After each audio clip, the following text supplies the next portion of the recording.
everything is kind of labeled by the prefecture, and also the vegetables and the fruits are priced according to unit, not according to weight. Yeah. But was there anything else when you came to supermarkets that you were surprised about? 皆さん、こんにちは。アーサーです。外国人が日本に来てびっくりしたこと、気になったことはありませんか？今回のエピソードではそれはわかります。今回の動画ではですね、僕と友達のオースティンが対面して日本に来て思ったこと、びっくりしたことを話し合うことになるからです。いつもだと僕とオースティンは別のチャンネル The Austin and Arthur Show というチャンネルでこういうトピックについて気軽に話したりするんですけど、完全英語だしやっぱり難しいところが多いと思うんですね。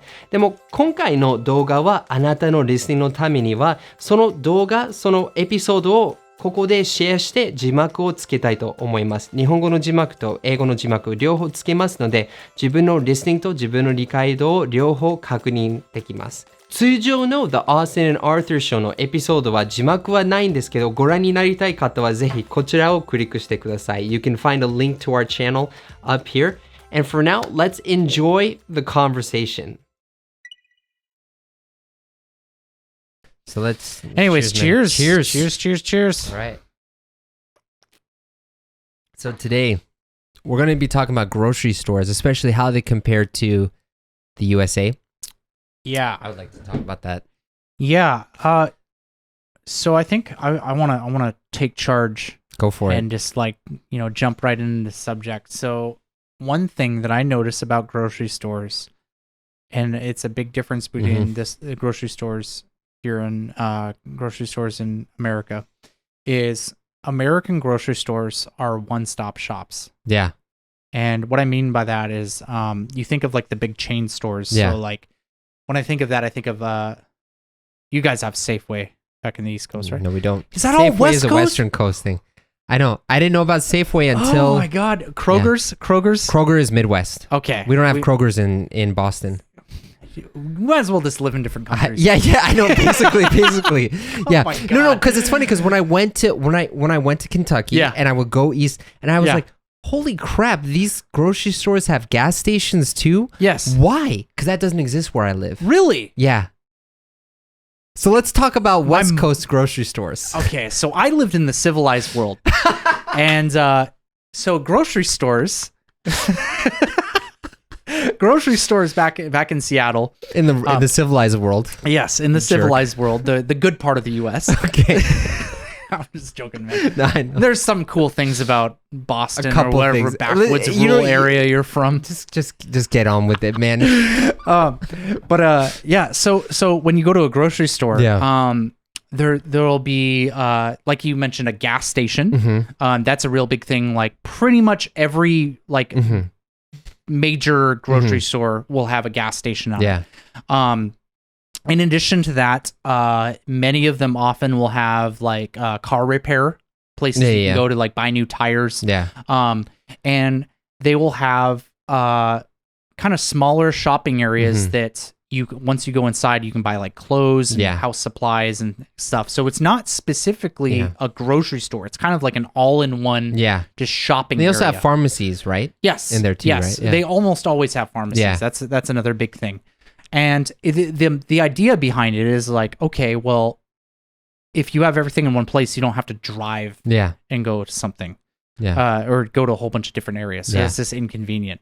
But that's not the case here in Japan. A grocery store here is a grocery store. You go there to get food. And that's it. That's all that's there. So it's a real big difference. Yeah, it's funny. Even when I would go to Niigata, right? It would still be very much just like that. It's just the food, maybe some like kitchen utensils or like everyday items, but it's not like on the stage of like to the level of Fred Meyer or Safeway or Kroger. Like I was just amazed when I went to like my first Fred Meyer. Like I had to I remember going to Fred Meyer in Redmond, Washington. And it was giant. It was like IKEA. Huge. And just like the ceilings are so high, the aisles are so wide, and they had like furniture you could buy with the gas station and the farm. Like actually, at least in the East Coast, we have pharmacies attached to our our grocery stores. Cute. You guys are evolving. Come on. I like this dynamic, but whatever, man. We're the OGs. You know, it's kind of funny. I don't know why this reminds me. So I have my dad's from Oregon. Okay. And he's from rural Oregon, like Salem, which is really like old fashioned. I'm from small Salem town. too, just on the other side. Yeah, fair enough. And I always used to think like back when I was a kid, and we used to go like every Christmas to visit my dad's family in Oregon, but if you go to Portland and if you go to, or if you've been, well, I mean, you lived in Seattle, there's a big difference between Portland and Seattle. And what I mean by that is Portland itself, the city is pretty updated, but as soon as you get out of the city, it's like taking a time machine. Really? You'll go like 15, 20 years in the past, and it's just the amenities that you're, or at least that I was used to in Seattle, you just didn't see. Stuff, like what? Small stuff like you know, Best Buy. Yeah. Right? So the electronics store, that was like a new concept. Like 20 years ago. Yeah. In Oregon. And I was just like, oh my God. Yeah.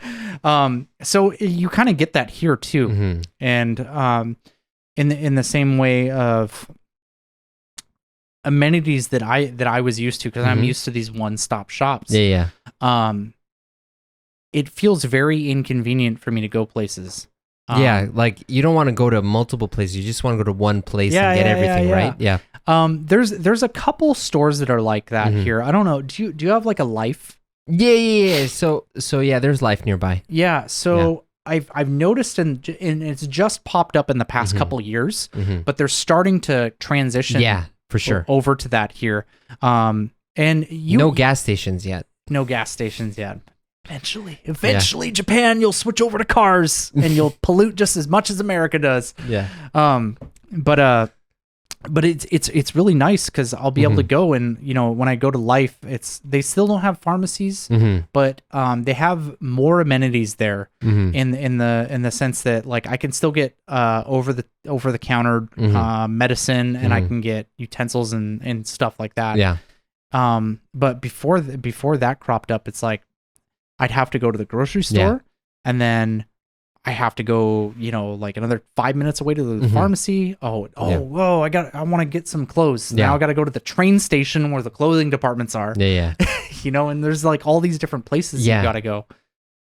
Yeah, I mean, like, so one thing that really surprised me about grocery stores is that grocery stores are places you visit 3 or 4 times a week here.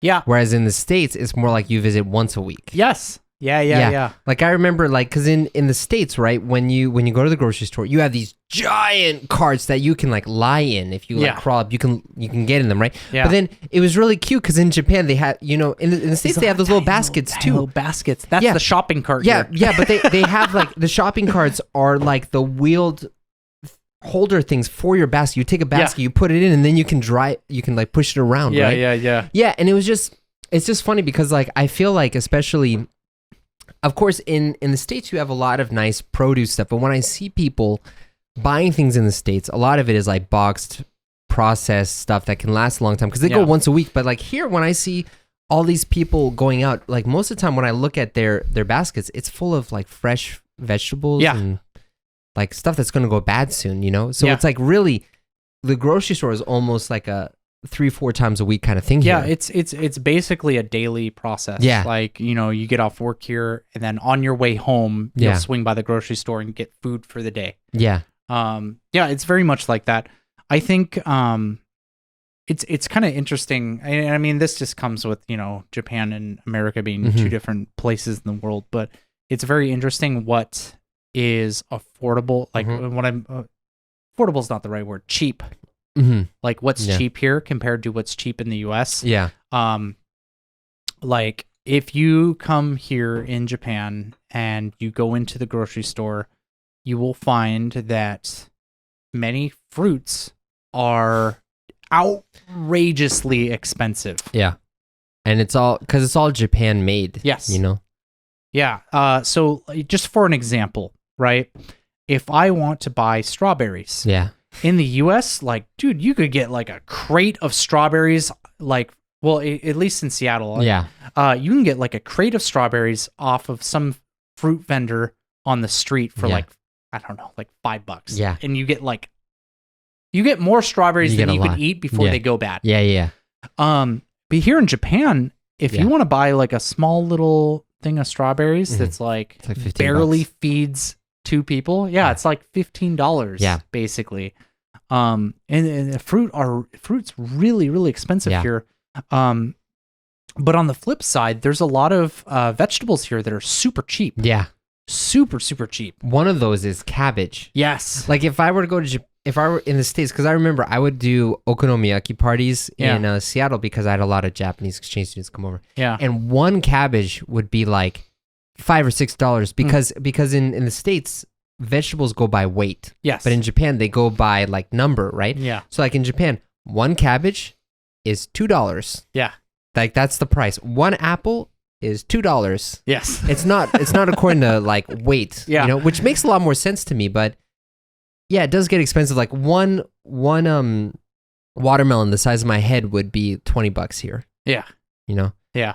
But I do have to say one thing that's really interesting for me though is even in supermarkets, I feel like people take a lot more pride in the produce because they will tell you where in Japan it was made. Yeah. And like one thing that's also very interesting is I noticed this actually more when I went to supermarkets in Niigata when I was visiting Natsumi's parents. Niigata is famous for growing vegetables, right? Well, mainly rice. Oh, mainly rice. But when I would look at like for example, grapes, which are super expensive here. Yeah.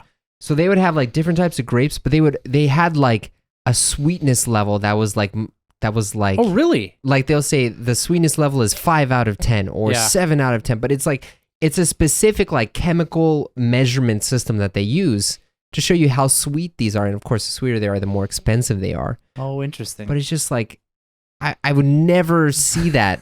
Yeah. I don't think anyone would care. Like, yeah, I've never been at the grocery store in the US and been like, oh my God, this is Nebraskan grown corn. Yeah. This is the good stuff. Yeah, it's like if your potatoes are made from Idaho or if they're made from somewhere else, it doesn't matter. They're potatoes, right? Yeah. But here even so, it's like I also noticed that with the meat too. Yes. It's like when you look at the meat. I have seen that. Yeah. Yeah. So it's funny because it always says like I went and I got some beef, right? And they had beef from Australia. And it's funny on the label that the supermarket prints out, it'll say in big letters, it's Japanese, it's Australian, yes. It's American. And then if it's Japanese, they'll tell you what prefecture it comes from. So I am very strict about dairy products. Okay. I always get my dairy products from Hokkaido areas. Okay. Because Hokkaido is famous for like cheese and butter and milk and stuff. And I understand from that sense, I understand why. Because I've tried products from other areas and there is a difference. Yeah. There is a difference. So I'm sure it's the same with like the vegetables and everything too. It's like, you have your prefecture and it's famous for growing this, and turns out they're pretty good at doing that. Yeah. Yeah. Yeah. It's funny how it's like, like I know Washington is very famous for cherries and apples, right? Yes. But in Boston, I have seen Rainier cherries, but I've never seen like apples from Washington State. Really? Like no one has really advertised that. That's so funny because Washington supplies it's an outrageous statistic. It's like 80% of the country's apples. Yeah, it's huge. Like when I went to Seattle and I saw all the apple production in Washington State, I was like, wow, this is amazing. But in the States, people don't really care. They see it more as like a commodity. Oh, yeah, I didn't even think about that. Yeah. Yeah, they just probably don't advertise it. Yeah. So those were kind of the big things for me was like, everything is kind of labeled by the prefecture and also the vegetables and the fruits are priced according to unit, not according to weight. Yeah. But was there anything else when you came to supermarkets that you were surprised about? I think I mean it's okay, so we kind of talked about the fact that that supermarkets are kind of designed to be used on a more daily basis, and then American supermarkets are designed kind of like a more a weekly thing, and American restaurants have prepared... American supermarkets. I keep saying restaurants. I'm a little drunk now. It's okay. American supermarkets have prepared meals. Yeah. But not at the extent that Japanese markets do. Oh, yeah. You can get the prepared bento meals. Yeah, right. And Japan is like really, really refined when it comes to bento. Yeah. Like if you go to the bento section on any supermarket here, it is a pretty sizable chunk of the supermarket that's dedicated to this area. And there is a huge variety of stuff that you can get. Yeah. You can get all vegetarian, you can get rice, no rice, you can get meat, you can get fish, you can get all these different types of bento. Yeah. And they're pretty good. Yeah, like, they are pretty good. Because when I think of going to an American supermarket and getting a prepared meal, it's kind of garbage. It is pretty garbage. Everyone knows it is. Yeah. You're going there for convenience. Yeah. Right? And our video just got cut out, and we were just playing with my son for about 5 minutes. Yep. It's great. It was a good time. So we were talking about supermarkets, but do you remember what we were talking about? No. Yeah, I don't remember either. So So I asked my wife about things that she was interested, things that surprised her about American supermarkets. And one thing that I forgot to mention that is really true is just the variety of cereals. Oh man, cereal is a very serious business in America. Yeah, big time. I think most Americans eat cereal for breakfast every day. Yeah. And like, man, if you get a chance to go to, I mean, obviously you're American, but I mean, people listening to this, if you get a chance to visit the US and go into a supermarket, even if it's just a local market, you go down the cereal aisle and it is an entire aisle dedicated to cereal. Yeah. It's like oatmeal is on one side, cereal is on the other side. There's literally 100 kinds. Yeah, and it's crazy, and it's you compare that to here in Japan, and you go to a supermarket here in Japan, and it's like usually like a small little section of an aisle. Yeah, is the cereal. There's like section. 5 kinds of like cereal, granola, or whatever. Yeah, it's like granola, some kids sugar brand, and I don't know, Frosted Flakes. But in the States, it's like, so that's one thing. So being born in Germany, do they have it there? Yeah, there's a decent amount of cereal and muesli and granola and stuff, but not to the state that you have in the States. Like I remember coming to the States and just facing the wall of cereal, thinking, holy crap, I'm in heaven. Yeah. This is great. And so like I grew up on Honeycomb and like Cheerios and like, what was it, Lucky Charms? Those were good too. For me, it's Raisin Bran. Dude, are you like 80 years old or something? I love Raisin Bran. Don't make fun of me for it. Don't worry. I like grape nuts Honey now. Bunches of Oats. Honey Bunches of Oats. Those are so good. Man. I wish they had those here because I get those whenever I go to the States. Yeah. But yeah, it's funny because it's like when I remember when I was like 8 or 9 and I moved here. I mean, not here. I moved to the States. Yeah. I would get Reese's Puff cereals, Honeycombs. You make fun of me for being 80 years old. What are you, 7? No. But Reese's Puffs are chocolate and peanut butter, dude. That's like God. Amazing. It's built for like kindergarten. Yeah. And then what was it? And I remember seeing on the TV they had Cookie Crisp, which were like mini cookies that they would have. And my mom was like, "No, that's a step too far. You can't do that." See, for me, when it came to sugar cereals, I was all about Captain Crunch. Oh, Captain Crunch is really good. I loved Captain Crunch, but it destroyed the inside of your mouth. Yeah, right. It's like, hey, I just imagine the developers for Captain Crunch. It's like, we used to sell sandpaper, and now we're in the cereal industry. How can we make that transition without going away from something we're accustomed to? Yeah. And then Captain Crunch was made. Yeah. But it's funny because it's like, when a lot of people think about not traditional, but like a modern day, everyday Japanese breakfast. Yeah. Like it's actually just a slice of toast, really thick toast, right? Yeah. But in the States, it's cereal or oatmeal, right? Yeah. So it's, of course, like in the States where everyone has cereal for breakfast, that's huge, but you don't really have that here. Yeah. Very much. Yeah, toast is definitely, and I think it's reflected, or that change has reflected Japan's bread industry. Yeah. Because like I mean, if you go to an American supermarket, they've got like a lot of different brands of bread. Yeah. Yeah, you have like a whole wall. It's a whole wall, right? But if you go to a supermarket here, they have a similar thing, but instead of different brands, it's like different kinds of bread. Yeah. And the bread industry here is very serious. Yeah. Like there is some like really, really high quality breads that you can buy here. And it's really good actually. Like, man, I love something that I don't understand. Because I never saw it in American supermarkets. They have those really thick sliced toast. Yeah, they have the really. I'm a native English speaker. I promise. It's okay. They have the really thick cut the thick cut bread, and it's so good, man. You pop that. I mean, a lot of the time it doesn't even fit in a toaster, so you got to put it in the oven. Yeah. Oh man, you cook that and put some butter on it. It's funny because it's like in the States, right? You'll have lines and lines and lines and lines and lines of these like sliced bread brands that have whole wheat, white, or maybe mixed with raisins or some stuff like that, right? But in Japan, a lot of the shokupan, the toast, is like really thick, and you couldn't fit it in a traditional toaster. Yeah. And I remember coming to Japan, the first thing I thought when I saw breakfast was, why is the bread so thick? But I understand why, because it just tastes so much better now. It's so much better. Much better. And it is very filling, so I understand why. Well, we've talked about this. You talked about how crazy you think it is. You're always hungry after eating. Dude, it's just for me. It's like empty carbs. I like having eggs and meat, and then I feel full. But I've got a bit of routine. So every time I have breakfast, I eat 2 boiled eggs. Okay.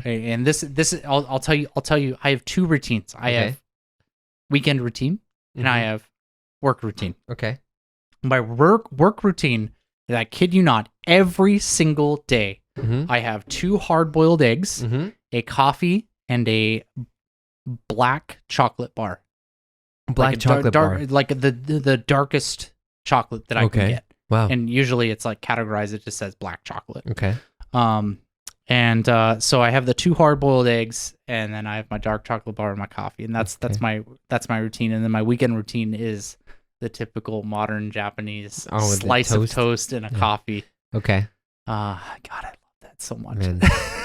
Yeah, it's funny because like for me, when I think about what I eat for breakfast, so I guess this started because when I first came to Japan, I had $10,000 saved up, and I was like, what, a 22-year-old me, I have $10,000 saved up. Whoa, I'm rich. This is I was great. Gonna say, man, I came here with like $4,000. I was like, I can't even imagine 10. I know, as a kid, because I also got a scholarship that paid for my basic living expenses for the whole year. Like that was when I knew. I actually applied to come to Japan 4 times and was rejected 3 times. Really? And then the last time I got this huge scholarship. Yeah. And that's when I realized that was the time to go. And it was good because I met my future wife there, Yeah, that's great. But yeah, so I partied like crazy. I got a house, I got an apartment, and that 10,000 became 3,000 in 1 month. Yeah, I mean, I believe it. Yeah. Yeah, so then I was like, holy crap, I need to work now, and I don't have very much money. So I tried to get the cheapest thing I could. So what I ended up doing was I ended up having like a bowl of rice with some natto, some shredded cabbage, and a small block of tofu. Like that was my morning breakfast and a fried egg every morning. And still today, when I want to really get into it, that's what I eat in the mornings. But my wife also likes toast, so sometimes I'll just eat the toast that's left over, Yeah, for it's kind of funny. Yeah. I think you mentioned rice, and I feel like I'm obligated to talk about this subject because Japan's very serious when it comes to rice. Yeah. So if you go to the rice section here in the supermarkets, they will tell you, not only will they tell you which prefecture are, but maybe this is just me kind of adding my own story to this, so maybe I'm a little exaggerating, but I feel like they really make an emphasis for highlighting rice that's not grown in Japan. Yeah. Like there's like a really big like, this is not Japanese rice, and this is Japanese rice. Yeah. You know what I mean? Big time, yeah. And there's kind of a really heavy bias here where it's like a lot of Japanese people I know, they will not eat non-Japanese rice. Yeah. Well, I mean, so it's funny because like within even Japanese rice, there are different brands. So like in Niigata is famous for its rice, right? So that's where koshihikari comes from, which is like the big rice. Yeah. The rice for Akita is komachi, I think, or something like that. And yeah, if you get Japan-made rice, it's actually pretty expensive. Like way more expensive than the state California rice. Oh God, way more. Yeah. And you know what's funny? For like this like nibui nambanjin, like for me, like this dull barbarian that I am, like I don't really care about the rice. So like I could eat American rice, is no problem. But now Natsumi's parents and grandparents own a rice field. Oh. And every year, like since marrying Natsumi, I haven't had to pay for rice at all. They send it to us in big bags. Really? Yeah. Oh, okay. You're a little full. Yeah, still. yeah. I just filled up recently. Yeah. But it's amazing. So I'm getting this rice that would normally be like $50-$60 for free. You're spoiled, man. Dude, yeah. And so when I go back to the States and I have rice, I can taste the difference now. What is this garbage? This white cardboard. It's so sad because I was happy with that before. And now it's like, no, I can't do that anymore. I can kind of understand where you're coming from because since living here, so I buy Japanese rice too, but I'm not getting the fancy Niigata rice. Yeah. I'm just getting the, futsu. Yeah. But since coming here, when I was back in the US, we went to a Chinese restaurant and I got rice there. Yeah. And I remember eating the rice and thinking like how dry it was. Yeah. You know what I mean? Yeah. It's like the grains are bigger. Yeah. And they're dry. Yeah. And it almost kind of I'm sure it didn't, but for some reason it kind of tastes like soap. Okay. Do you know what I mean when I know what you mean. I think that's Yeah. So so I don't know where that comes from. So what we did, so one time we brought rice from Niigata. Yeah. And we tried it with California rice. We compared it, right? And so the California rice didn't have a shimmer to it. Like in Japanese they call it tsuya, right? Yeah. So it's like it doesn't retain water. Yeah. Yeah. Yeah. So no, I totally get what you're saying. Yeah. So yeah, it's a very spongy. Yeah. Kind of. Yeah. It sucks. I know it's funny because it really like, does. It's like at first when Natsumi was like, oh yeah, I hate this rice. I'm like, oh come on, stop being such a snob. Snob, yeah, exactly. Yeah. Stop being such a snob. But now I've become the snob. Yeah. And it stinks because like I could have gone with like my $5 for like 5 kilos rice, and now it's like $20 for 5 kilos rice. And when I get the cheap stuff, it's like, this tastes so bad. Yeah. No, you really notice a huge difference. One thing though that really surprised me coming here, and also kind of in the States, right? It's different. Is in Japan when people eat meat, it's almost always very thinly sliced. And when I've tried to get similarly thinly sliced meat in the States, they can't go that thin. That's actually a really good point. I think when I think of the meat section, oh, you know what? That's another thing we haven't talked about. Yeah.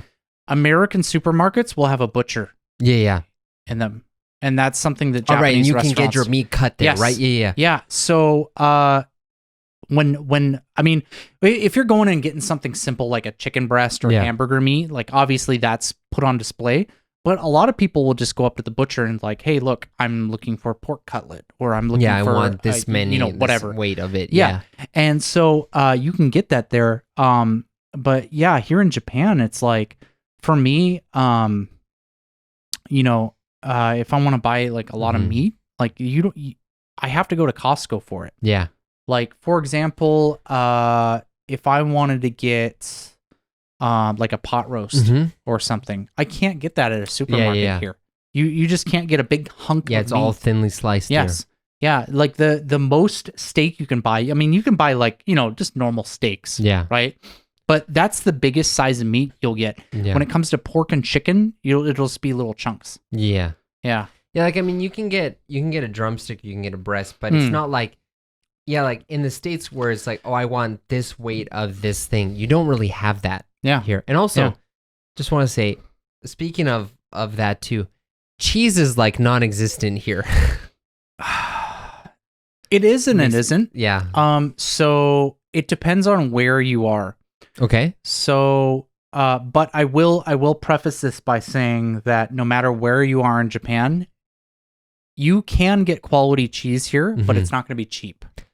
Yeah, dude, they'll have like 5 crumbles of Parmigiano Reggiano for like $15. Yeah.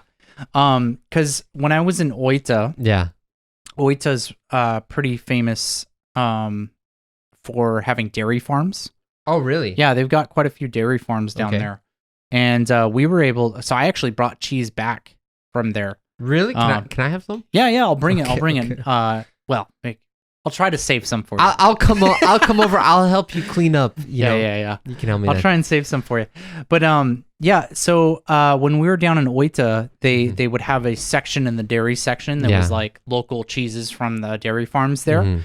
And so you could get some pretty high quality cheese, but even then it wasn't that cheap. Yeah. It was cheaper than you get in Tokyo. So for example, like I picked up some like smoked cheddar and some pepper jack. Pepper jack? Man, I will tell you, smoked cheddar and pepper jack are my 2 favorite flavors of cheese. You cannot find pepper jack cheese. Yeah, you can't. Here. I love pepper jack cheese, and it drives me insane that I can't find it here. Yeah. But I was able to get some. But the smoked cheddar, I got about this size, and it was about 800 yen. Okay. But if I got the same size, because you can find smoked cheddar here, it would be about almost double that. Yeah, in Tokyo for sure. Yeah. Yeah, like when I go to the supermarket, they'll have something they call, so like on the nutrition facts area or like the ingredients list, they call it natural cheese. And natural cheese just basically means something made from milk. Yeah. And anything can be natural cheese. But like, so when I go to the supermarket near my house, it's cheese or melty cheese. Yeah. But it's all the grated cheese. And they'll have mozzarella balls too, but that's about it as far as like real cheese goes. Yeah. But it's all this like shredded cheese, natural cheese. Like they'll advertise, it's natural cheese. I'm like, what's unnatural cheese? That's what I want to know, you know? Yeah. But it's like the options are so limited. Whereas even like, so where I grew up, there's a place called Market Basket, which is similar to, I think, like the Fred Meyer chain where you guys are. So big kind of all-in-one store. Yeah, big all-in-one store, and it's on the cheaper side of things. Okay. And yet, but they still had tons of different kinds of cheeses there. But in Japan, it's like when I go to a supermarket here, it's like, oh yeah, here are your 6 cheeses. Yeah. Good luck. I think yogurt kind of falls into the same deal. Yeah, right? Yeah, because... Speaking about the amount of unflavored yogurt here is so different from the States. Yeah, it is. Yeah. It is. I noticed that... In fact, I'm gonna kind of flip that. It's actually kind of difficult to find yogurt or flavored yogurt. Yeah. There's just like... There'll be like a blueberry yogurt. Yeah. And a strawberry yogurt, and that's like it. Yeah. Whereas like in the US, so for me, I hate flavored yogurt. Yeah. But in the US, if you go there, it's like almost kind of difficult to find plain yogurt. Yeah, right.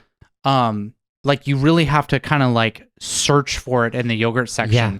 And I find that really relieving, actually, because like I said, I don't like flavored yogurt. I like plain yogurt because I don't want a lot of sugar in my yogurt. And that's a relief. Yeah. On the flip side of that, my favorite yogurt is Greek yogurt. Yeah. I love Greek yogurt, and that is really hard to get. Find. It's hard to find, and then when you find it, it's expensive. Yeah. However, I've learned how to make it myself. Oh, really? Yes. Okay. You strain it in cheesecloth, right? Yeah. So I'm Greek, man. I know this stuff. Oh, fair enough. But yeah, my coworker was explaining. So he puts it in like these clay bowls, and has them sit out like each day, and it takes about a day to cure and turn in. But yeah, you like pour milk in, and anyways. So I'm gonna start doing that this summer. That's my goal for the summers, to learn how to make Greek yogurt. Yeah, dude. So speaking as like just a question. So do you know what locanico is? I've heard of the name, but I don't know. So I don't know what it means. That's the Greek sausage, basically. Okay. But, so like where I'm from, right? So there are a lot of Greek immigrants. Okay. And the store chain Market Basket, which is like Fred Meyer, is owned by a Greek guy. Okay. And so sometimes they'll have like Greek food there, which is not really a big thing on the West Coast, because on the West Coast there's a lot of Scandinavian people, whereas here there's a lot of Italian. On the East Coast there's a lot of Italians and Greeks. Yeah. But yeah, we had Greek yogurt growing up, and it was always like a part of our daily diet, pretty much. Well, my family's Greek, so like we did that. But yeah, recently it's coming up everywhere, and even in Japan they have like this Parthenon brand, but it's like this small amount that's like so expensive, and I just can't justify it. Oh man. Yeah. So like pretty much all the stuff that is pretty central to American diets is like cheese, yogurt, bread, even milk, I would say. They tend to be really expensive here. Like even in Japan, like it's actually hard to find low fat milk. Like I feel like in the States the standard is 1% or 2% milk. Yeah, I'm glad that you brought that up, because I don't see any differentiating labels when it comes to milk. Like there just isn't a thing of like 1%, 2% milk here. It's like you have whole milk, and there'll be like non-fat milk. Yeah. And then you get like soy milk and almond milk. That's your options here. Yeah. But in the States, it's like you'll have this giant 2-liter jug, and depending on the color, you'll know if it's whole milk or 1% or 2% or skim milk, you know? Yeah. But dude, I got to tell you, I always drank 1% milk growing up, but coming to Japan and trying whole milk, I can't go back. No, you can't. I'm not a milk drinker. Okay. I grew up liking milk, but for some reason, when I became a teenager, I can't stand it. And I'm actually lactose intolerant too, so that's probably partly to do with it. But when I drink milk, I can't drink anything other than whole milk. Yeah, it's so watery. It tastes like white water. That's really, it's do you know the show Parks and Recreation? Yeah, I've heard of it. Yeah, I've seen it a couple times. So there's a character on the show. His name is Ron Swanson. Yeah, and he's like, there's only a few things I can't stand, and it's liars and skim milk.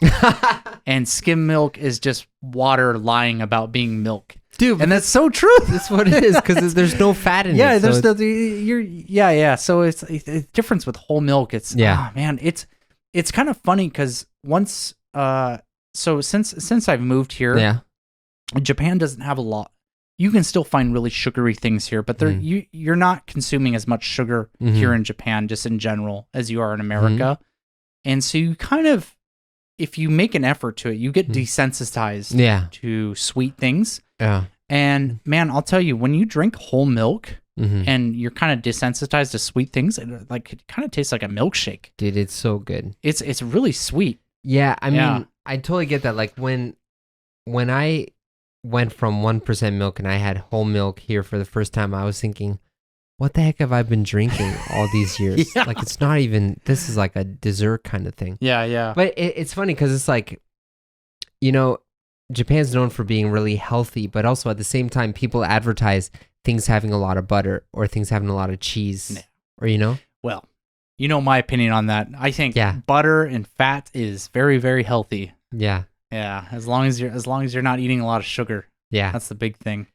Yeah, dude. But this is probably a good area to kind of end it on. I think so. Actually make myself hungry. Yeah. We're talking about, we've already finished this too. So yeah, we've polished this off. Yeah, man. Well, it's been good. I'll talk to you next time. Oh, man, this has been fun. Yeah. Well, how was it? お役に立てたらとても嬉しいです。でもここで問題があります。多くの方はですね、YouTube を使ってリスニングの練習とか単語の練習をしたりするかもしれないんですけど、いきなり外国人と対面するってなると、頭が真っ白になって言葉が出てこなくて全く話せなくなります。英語を趣味として勉強している場合はそれでもいいかもしれないんですけど、実際に外国人と話せるようになるにはどうしたらいいんでしょうか。それを今回の動画でシェアすると長くなりますので、心から勉強したい方のために無料レッスンを今配信しております。And you can get that free lesson by clicking up here or by clicking the link in the description box below.As always, enjoy your English adventures. 一緒に世界とつながりましょう. See you next time.